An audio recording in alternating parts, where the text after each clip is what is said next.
வாழ்க வையகம், வாழ்க வளமுடன். அனைத்து உறவுகளுக்கும் இனிய வணக்கம். ஜோதிட சாஸ்திரத்தில் நவகிரகங்களின் தலைவனாக கருதப்படுபவர் சூரிய பகவான். இவர் ஒவ்வொரு மாதமும் தன் ராசியை மாற்றுவார். அப்படி மாற்றும் போதுதான் தமிழ் மாதங்கள் பிறக்கின்றன.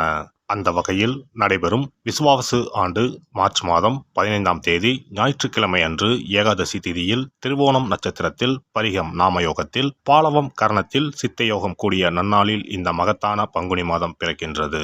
இம்மாதத்தில் சூரிய பகவான் மீனராசியில் சஞ்சரிப்பதால் இது மீன மாதம் என்றும் அழைக்கப்படுகின்றது.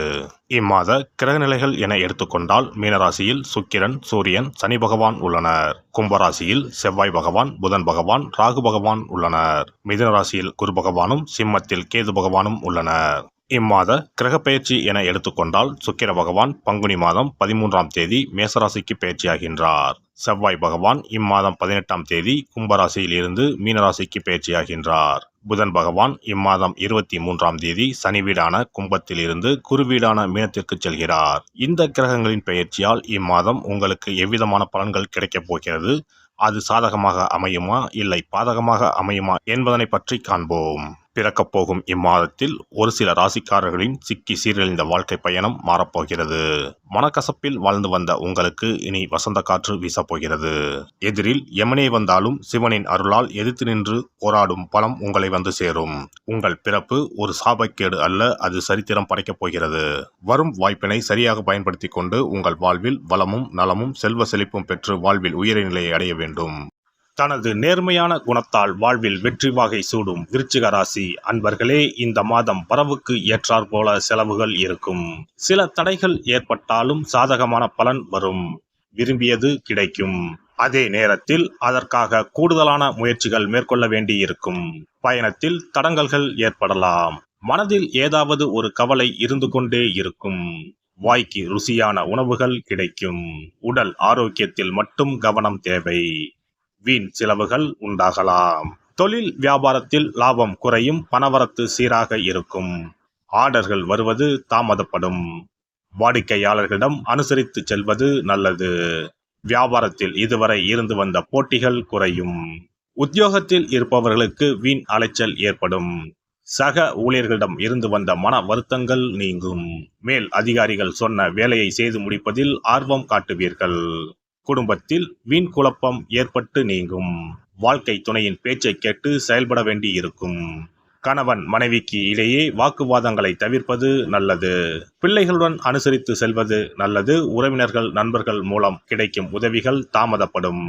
பெண்களை பொறுத்தவரை கூடுதலாக செய்யும் முயற்சிகள் மூலம் விரும்பியபடி காரியத்தை செய்து முடிப்பீர்கள். உடல் ஆரோக்கியத்தில் கவனம் தேவை. கலைத்துறையினரை பொறுத்தவரை வேலை தவறி உணவு உண்ணும்படி நேரலாம். தொழிலில் திடீர் போட்டிகள் இருக்கும். வீண் வார்த்தைகளை பேசுவதை தவிர்ப்பது நல்லது. மனம் நிறைவடைவதற்காக கூடுதலாக உழைக்க வேண்டியிருக்கும். அரசியல் துறையினருக்கு அதிகம் பணியாற்றுவதால் உடல் சோர்வடைய நேரலாம். வீண் பேச்சுக்களை தவிர்ப்பது நல்லது. எடுத்துக்கொண்ட வேலைகளில் ஏதாவது வேண்டாத பிரச்சனைகள் தலை தூக்கலாம். மாணவர்களுக்கு எதிலும் எச்சரிக்கையுடன் ஈடுபடுவது நல்லது. கல்வியில் வெற்றி பெற கூடுதல் கவனம் தேவை. நட்சத்திர பலன்கள். விசாகம் 4ஆம் பாதம். இந்த மாதம் குடும்பத்தில் இருந்த சண்டைகள் நீங்கும். கணவன் மனைவி ஒருவருக்கொருவர் புரிந்து கொண்டு செயல்படுவார்கள். பிள்ளைகள் மூலம் பெருமை உண்டாகும். புத்தி சாதுரியத்தால் பொருள் சேர்க்கை ஏற்படும். தாய்வழி உறவினர் மூலம் உதவிகள் கிடைக்கும். அனுஷம் நட்சத்திரம். இந்த மாதம் தடைப்பட்ட காரியங்களில் தடைகள் நீங்கும். பணவரத்து எதிர்பார்த்தபடி இருக்கும். ஆன்மீக எண்ணம் அதிகரிக்கும். மாணவர்களுக்கு கல்வியில் இருந்த தடைகள் விலகும். தேவையான பண உதவி கிடைக்கும். கேட்டை நட்சத்திரம். இந்த மாதம் பொருளாதார சிக்கல் ஏற்பட்டு நீங்கும். எந்த ஒரு காரியத்திலும் தெளிவான முடிவு எடுக்க முடியாத நிலை ஏற்பட்டு பின்னர் சரியாகும். சொன்ன சொல்லை காப்பாற்றி விடுவீர்கள். அதனால் உங்களின் மதிப்பு கூடும். எதிர்ப்புகளை சமாளித்து முன்னேற எடுக்கும் முயற்சிகள் யாவும் சாதகமான பலன் தரும்.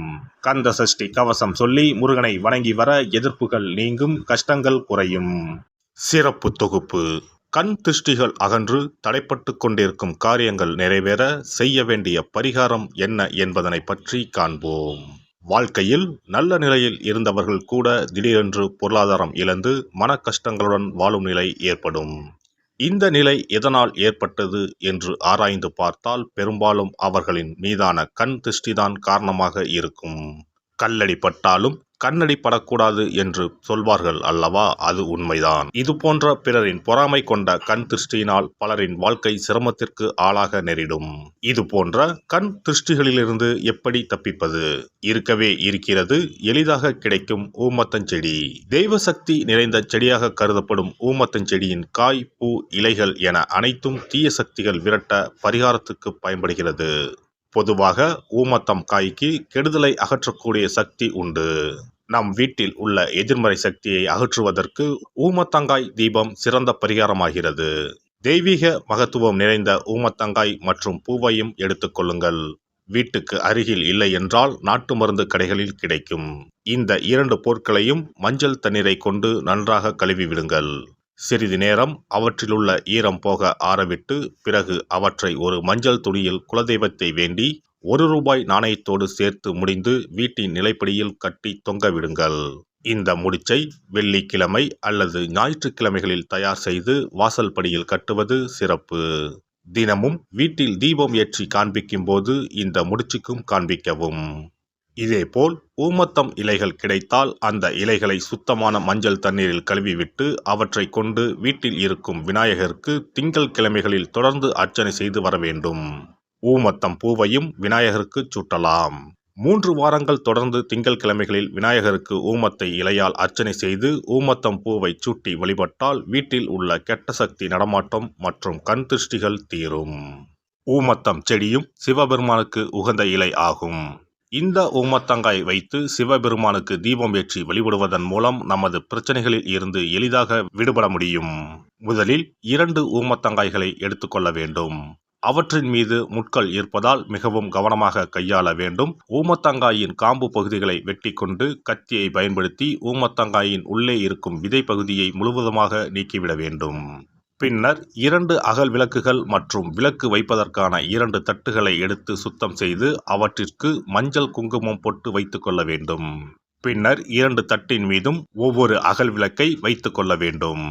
அதன் பிறகு எப்போதும் பூஜை செய்வதற்கு வைப்பது போன்ற வெத்தலைப்பாக்கு, பழம் போன்றவற்றை வைத்துவிட்டு 2 விளக்குகளையும் ஏற்றி சிவபெருமானை மனதார வேண்டிக் கொள்ள வேண்டும். எனக்கு இருக்கும் பிரச்சனைகள் அனைத்தும் தீர்ந்து இன்பமான வாழ்க்கை கிடைக்க வேண்டும் என வேண்டிக் கொள்ள வேண்டும். இந்த பூஜையை வெள்ளிக்கிழமை அன்று தொடங்கினால் தொடர்ந்து 9 வெள்ளிக்கிழமைகள் செய்ய வேண்டும்.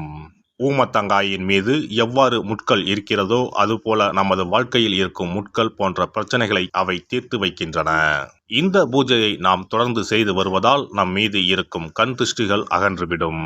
தீராத துயரங்கள் தீர்ந்துவிடும். பணம், நகை நம்மிடம் பெருகி வரும். சிலருக்கு கையில் சுத்தமாக பணம் இருக்காது. வறுமை தாண்டவமாடும். கடன் தொல்லையால் கஷ்டப்படுவார்கள். பண பிரச்சனையில் சிக்கி கொண்டிருப்பவர்கள் இந்த தீபத்தை ஏற்றினால் 3 வாரங்களில் நல்ல பலனை பெற முடியும். தொழிலில் நல்ல முன்னேற்றம் இருக்கும். கடன் பிரச்சனைகள் தீரும். உறவினர்களிடையே பகைமை இருந்தால் அவையும் மறைந்துவிடும்.